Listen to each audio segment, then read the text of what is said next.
Aujourd'hui, je viens vous parler de mon livre L'histoire de Léa.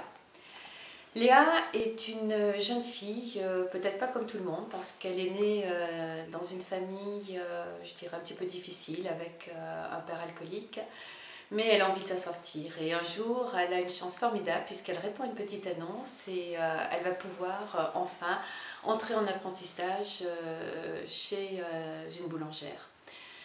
Tout commence bien. Elle est heureuse jusqu'au jour où l'irréparable arrive. Léa est violée par la boulangère. Mais ce n'est pas l'histoire du livre. Ça va être le début d'une descente aux enfers. Cette descente aux enfers, c'est l'anorexie. Cette histoire est-elle inspirée d'un fait réel? Oui, c'est vraiment une histoire tirée d'un fait réel, puisque Léa est en réalité une autre personne que j'ai eue en consultation en sophrologie. Et ce livre a-t-il permis de guérir votre patiente? Alors en fait, j'ai écrit ce livre à la fois pour elle, pour lui permettre de porter plainte, c'est ce qu'elle a fait.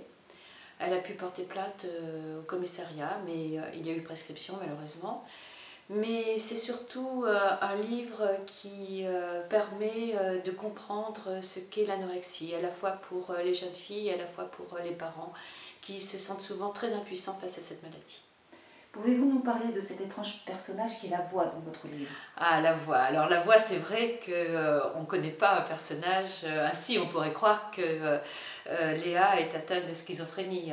Ce n'est pas le cas. En fait, la voix, c'est la voix intérieure. Il faut savoir que les anorexiques sont toujours tiraillées entre voilà, le désir de manger, hein, elles ont faim, et cette voix intérieure qui finalement est toujours là en train de dire attends, tu vas pas manger ça, c'est trop, ce qui représente en fait le surmoi en psychologie. Et ce livre est-il triste au final?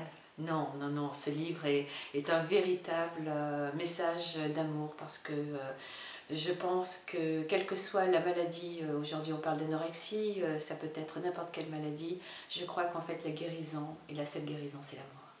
Merci. Bonne lecture.